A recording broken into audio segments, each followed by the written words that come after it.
E aí, gente, beleza? Hoje eu irei falar do que eu achei do filme O Sobrevivente. Então, se arruma na cadeira e bora pro vídeo!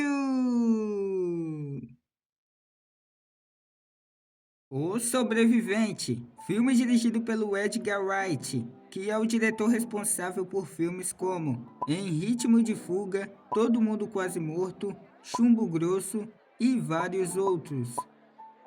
O filme acompanha Ben, interpretado pelo Glenn Powell, um homem comum vivendo em um futuro onde o país entrou em colapso. O desemprego, a fome e a violência cresceram tanto que o governo transformou a miséria em entretenimento.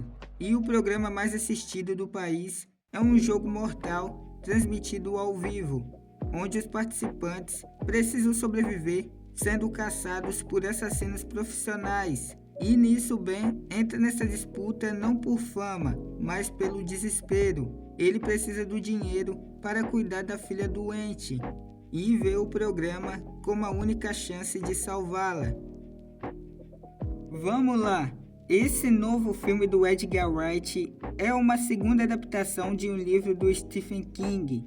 E para quem não sabe quem é o Stephen King, ele é o autor responsável por escrever vários livros ou contos famosos que viraram filmes famosos, tipo It, O Iluminado, O Nevoeiro, Doutor Sono, Cemitério Maldito e vários outros, incluindo The Running Man, que já tinha ganhado a sua primeira adaptação em 1987, estrelada pelo queridíssimo Arnold Schwarzenegger. E agora em 2025, Edgar Wright traz uma nova versão.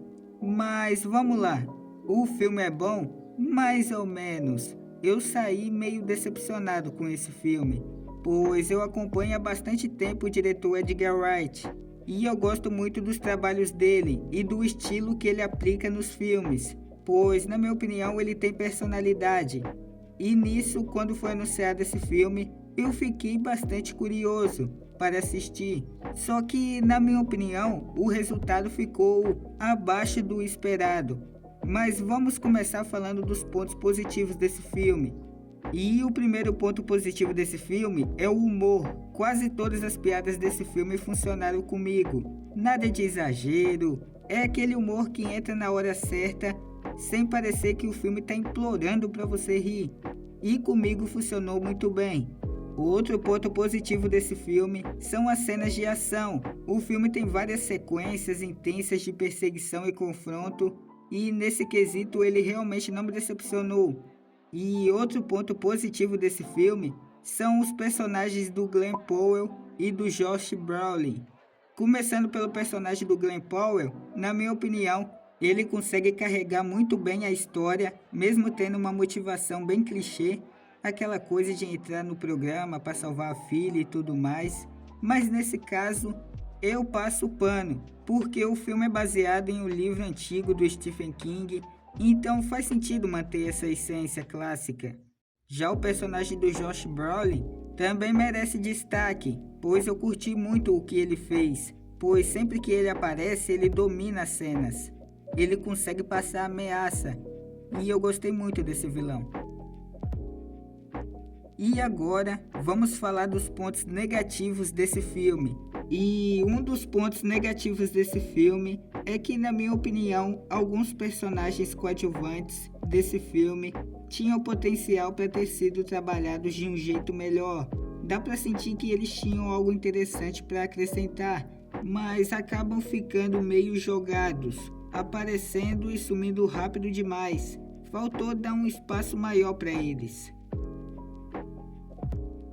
Vamos lá, esse filme na minha opinião merece uma nota 6,5. E quando eu falei no começo do vídeo que O Sobrevivente de 2025 é um filme decepcionante, não era no sentido de que é um filme ruim, pois ele não é tão ruim assim. Na verdade é aquele filme de ação mediano que você coloca numa tarde de sábado ou domingo, assiste de boa e até se diverte. Mas é que, na minha opinião, esse filme foi decepcionante porque ele poderia ter sido extraído melhor. ele poderia ter sido muito melhor do que ele é. Ele, na minha opinião, poderia ser tipo um John Wick, sabe? Não no estilo de ter uma franquia de 5 filmes, mas no estilo de ser um filme memorável, sabe? Daí, tipo, você tá lá na televisão e vê John Wick, aí você olha e fala: Nossa, eu lembro desse filme. Esse filme tem aquela cena e tal. E esse filme poderia ter sido isso. E na minha opinião, esse filme acaba sendo mediano e esquecível. É aquele tipo de filme de ação que todo ano aparece um monte igual, sabe? Um filme qualquer que você assiste e depois nem lembra direito. E é justamente aí que pega, porque o diretor por trás desse projeto não é um diretor mediano. Pelo contrário, ele é um baita de um diretor. Mas então é isso, pessoal. Se vocês gostaram do vídeo, deixe seu like, se inscreve no canal, compartilha. Então, valeu e fui!